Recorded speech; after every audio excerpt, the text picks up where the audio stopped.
कोई मजाक नहीं चल रहा है दोस्तों। आपके बच्चों की जिंदगियां नरक बनाने की तैयारी चल रही है। अगर चुप बैठे रहे ना तो एक एक करके सबको रगड़ा जाएगा।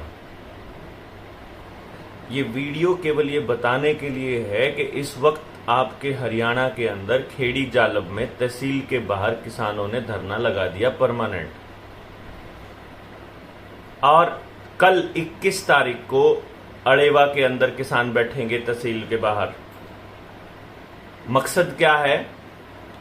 किसान ने बीज खरीदा बाजार से, उसकी कपास में लग गई गुलाबी सुंडी, उसके बाद उसकी फसल हो गई खराब, बीमा कंपनियों को पैसे मिले हुए हैं, खाते से काटते हैं, किसान के खाते से भी काटते हैं, राज्य सरकार से अलग मिलता है प्रीमियम, केंद्र सरकार से अलग मिलता है प्रीमियम। इतना सब होने के बाद भी किसान को मुआवजा जीरो। जब पूछा गया प्रशासन से तो प्रशासन कहता है हां पटवारी की गलती है भाई, 80% किसानों की फसल तो खराब हुई है। फसल खराब हुई है तो भाई तुम उसको मुआवजा क्यों नहीं देते हो? तो कहते हैं कि ये तो गलती पटवारी की है। तो पटवारी की गलती किसान क्यों भुगते? तुम्हारे कर्मचारियों की गलती कोई इंसान क्यों भुगते? अगर तुम्हारे कर्मचारी ठीक से काम नहीं कर रहे हैं तो तुम सरकारी डिपार्टमेंट्स को बेच क्यों रहे हो? तुमसे नहीं संभलता है तो तुम छोड़ क्यों नहीं देते? हमें लगता है ये बहुत आसान है कि बेच दिया जो भी चीज है, मोनेटाइजेशन कॉर्पोरेशन तैयार कर दिया लैंड का। ये जमीनें तुम्हारे बाप की नहीं है, ये जमीनें इस देश के लोगों ने, कभी पुरखों ने दान में दी थी, पंचायतों ने दान में दी थी।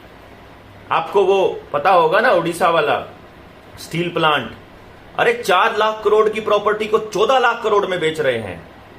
कल पहुंच लीजिए अलेवा, नहीं तो कल आने वाले टाइम में जब आपके साथ जागती हो रही होगी ना तो कोई और नहीं आएगा आपके साथ। अब आपसे एक गुजारिश है, असंध वाले जितने किसान हैं और उसके बाद सफीदों वाले, पिल्लू खेड़ा वाले, उधर से आप उचाना वाले, जींद वाले, जितने लोग हैं, खटखट टोल पर जितने गांव जाते थे वो पहले से ही बहुत जागरूक हैं। लेकिन अब केवल जागरूकता से काम नहीं चलेगा।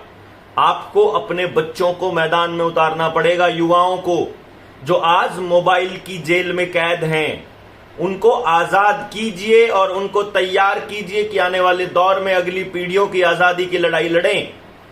ये न्यू वर्ल्ड ऑर्डर का हिस्सा है जिसके अंदर हर जमीन, हर सरकारी उपकरण को बेचा जाएगा, हर चीज प्राइवेटाइज की जाएगी और आप फिर आने वाले वक्त में रोटी के लिए भी मोहताज हो जाओगे। यहां तक कि पानी के लिए भी आपको इनके आगे हाथ जोड़ने पड़ेंगे, गिड़गिड़ाना पड़ेगा। ज्यादा दिनों की बात नहीं है, 2025, उसके बाद कुछ नहीं, और 24 में ये आपको खेल दिखा देंगे।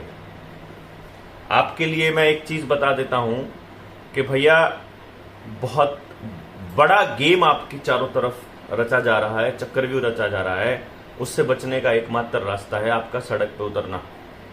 1 अप्रैल से 10 साल और 15 साल पुरानी गाड़ियों को उन लोगों ने स्क्रैप बनाने का और इंपाउंड करने का प्लान किया है।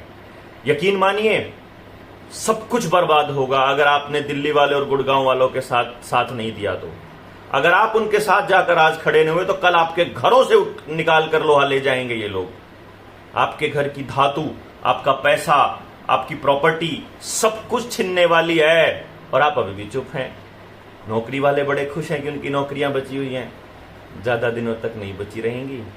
नंबर आपका भी आ रहा है, जब आपके डिपार्टमेंट बिक चुके होंगे तो आप कहां जाएंगे? ज्यादा दिनों का इंतजार नहीं है। आज हर आदमी के साथ हर आदमी को खड़ा होना होगा।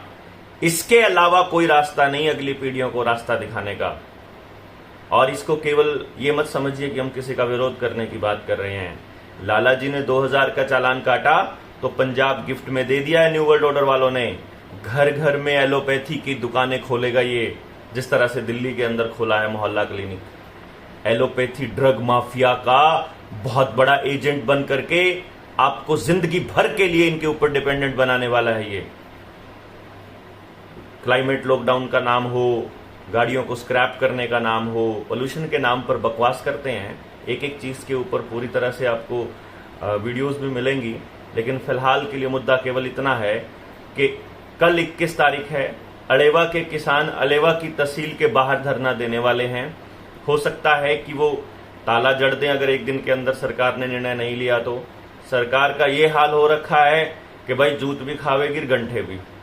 लेकिन अभी फिलहाल के लिए इतनी सी बात है कि आप लोग अपने घरों से निकलिए। असंध वाले किसानों से, खास तौर के किसान यूनियन से गुजारिश है कि कल जब हमारे ऊपर पड़ेगी असंध वालों के ऊपर तो अलेवा साथ देगा। आज अलेवा वालों के साथ आके खड़े होइए। आज अपने एक एक गांव से आप अपना जत्थेबंदियों को बोलिए, अपने आप से खुद से निकल के आइए और अलेवा वालों के साथ खड़े होइए जितना हो सकता है। कल हम भी पहुंच रहे हैं, मैं भी पहुंच रहा हूं अलेवा, और अपनी आवाज को बुलंद करेंगे। हर तबका अपनी आवाज को बुलंद करेगा। वहां आपको योद्धा से एक योद्धा मिलेंगे, हम भी आपको वहीं मिलेंगे। जय हिंद।